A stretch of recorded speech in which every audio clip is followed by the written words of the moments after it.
join the channel here, become a shiny new member over at Subscribestar, or for the mailbox if you want to send comics or whatnot. So another virtue signaling Hollywood idiot, some guy in the suburbs or in a gated community, tweeting from the safety of his kitchen about how deeply BLM matters to him, and how state violence is so horrible. It's Lord of the Rings producer claims Atlanta police are practicing deletions following the announcement of a training session. Yeah, you look exactly like what I suspected. So what happened? The police and fire have a training session, and he tweets that their goal is to practice deleting people. You know what? It's just a vapid thing to say on social media. That's why you get 42 likes or something just stupid like that. Then you go through his Twitter history, and it's the same empty virtue signaling that every idiot in Hollywood says. None of it means anything. It's like that dumb twat John Boyega from Star Wars, who yeah, he did a fine job in Star Wars. I'll give him that. Who goes out after that and goes, "I don't care what happens to me in Hollywood after this, but I'm going to say it loud and proud. BLM." Like, are you left of the bell curve? Do you think that will hurt? So everyone in the mainstream media, social media, every big tech, every corporation is also saying the same thing. Literally, Bank of America gave $1 billion to BLM. Soros himself gave $250 million to BLM. Everyone, every major corporation is saying BLM.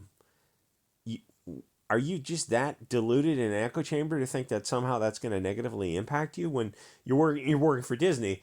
Disney itself is saying that.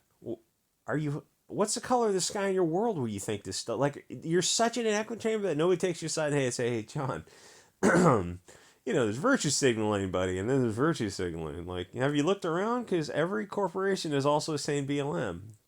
Like, what would you think negatively would happen to you? Why don't you say white lives matter? Guys, I just want to stand up for European lives.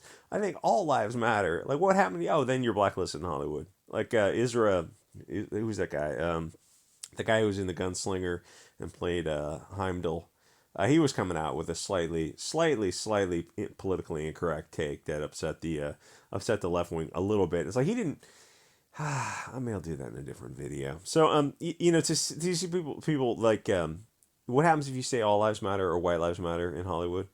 Oh, you're never working in Hollywood again, and we all know that. BLM, yeah, BLM doesn't mean anything. Like, if you didn't say it, then you'd be in trouble. So what happened? The police have a training session. It's like, do you not want? Oh, we want to defund the police. Do you want them less trained, or do you want them more trained? Because you can't have it both ways. So they absolutely love and support BLM and defund the police. But it's the meme of Homer who's stepping backwards and he's disappearing into the foliage because nobody seems to be shouting about defund the police anymore.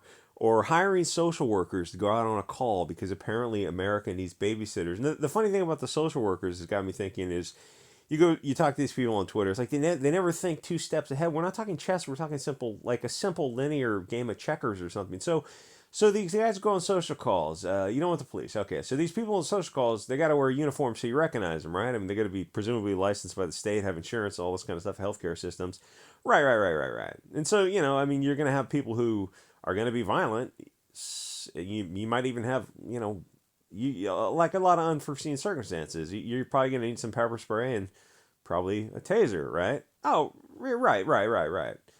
Well, I mean, what if they're in a situation where their life is at risk? They're in, grievous bodily injury. So, I mean, they're probably going to carry a sidearm on them. Right, I guess that's reasonable. And they also might need a reason, a legal ability to restrain somebody who's a threat to themselves or others, like handcuffs. Right. So they're going to be licensed by the state, carrying all this hardware, handcuffs, guns, pepper spray, taser, and they're going to be wearing a uniform so people know who they are and maybe an identifying badge. Right. So you're going to call them social workers? Yeah, we're going to call them social workers. Okay. Okay.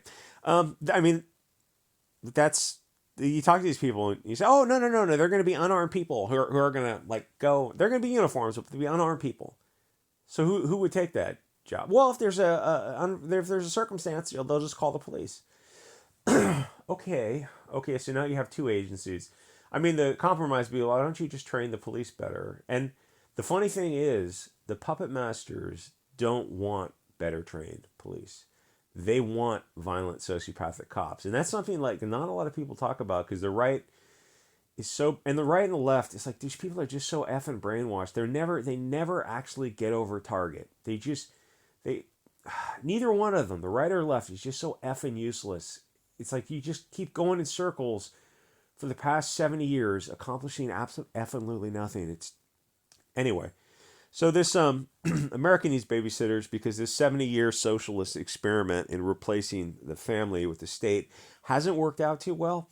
It actually gets worse every year as the rate of single motherhood goes up. It's a self-perpetuating problem, which will eventually just lead to a soft collapse of the nation as the dollar inflates itself to, I'll say, Venezuelan levels for the sake of that algorithm. Oh, wait, that's what you're already seeing. It's been happening with finance since 1913 and 1914, and socially since the West left the war in 1945. Did they win or did they lose? It's possible that everyone lost that war. There's really nothing like seeing people who live in gated communities, the suburbs, or in places like Vermont, New Hampshire, or Connecticut lecture us, who live in LA or San Francisco, or, you get the idea, about opening the doors or defunding the police, and how the problem is actually us, and that we're Istophobic.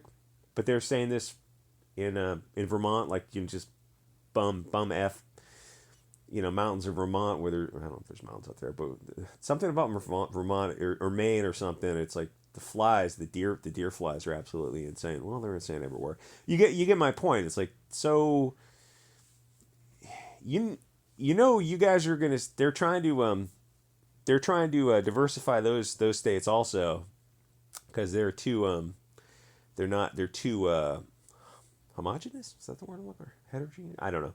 You get the idea with that. So the this idiot is tweeting about the Atlanta police and violence from the state. Okay, fair enough. What about violence from the criminals? The non-state criminal actors, who are 99% of the issue. Seems weird that you're focusing on this little speck of dust when there's a 2x4 in your eye. Would you like to perhaps broach that delicate topic? And not so much. They really don't, because nobody thinks that when they're in Atlanta, the issue is the police, and the statistics support that. All of us want better trained police, and we want them held accountable legally for crimes and civil rights violations that they commit.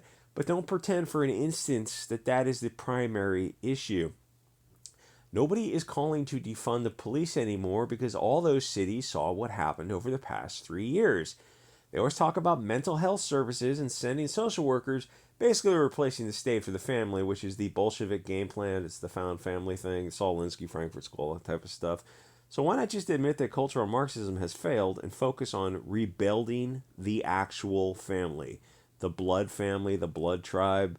Clearly, removing the father from homes and replacing him with a taxpayer has been a failure, but for some reason it's not politically correct to admit that fathers and mothers, grandparents, and extended families are what is necessary to the stability of a nation. But the puppet masters running the state know that. That's why they started to destroy the family post-war and replace the father. Everything done post-war has been for the purpose of destroying the nation and turning it into an economic zone run by NGOs. And they absolutely have. Look at America now compared to 1955. It's a nightmare. It's absolutely unrecognizable. But the left calls this dystopian hellhole progressive.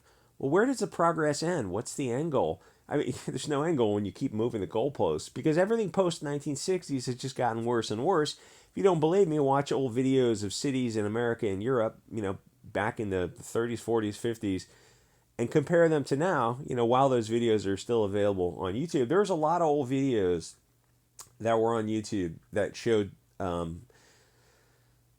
things that went counter to the narrative. This is back when I started paying attention to YouTube, 2015, and those videos are all gone now, because they showed a narrative that's not allowed. So BLM has been a total failure because they externalized the issue and the blame. Then when they stole the donation money and no media or prosecutor went after them because it wasn't politically correct, why not just be honest and re-examine BLM? maybe most of the problem doesn't actually lie with the police, but the media won't do that because they're the ones who are driving the narrative. So things will continue to get worse, which is the goal. But of course, the funny thing is, cities that experienced the mostly peaceful protests that resulted in arson, looting, struggle snuggles, and mass deletions are, of course, refunding the police. So ultimately, it's pointless because you have Soros-appointed district attorneys and judges who refuse to prosecute, so they catch and release. It's to the point of dysfunction that we'd be better off separating into different countries, areas where people want law and order, where they want a functioning nation that values the family, and the left wing can have states that defund the police and marry the taxpayers to single moms.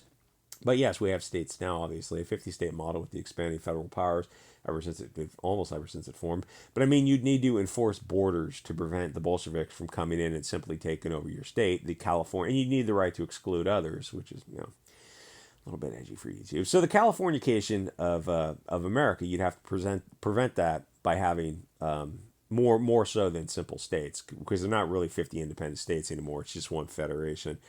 Anyway, join the channel here or on Subscribestar and check out the mailbox if you need to send comics or whatever. If you do send something, just let me know when you mail it so I can go down there and check. And I will see you guys all next episode.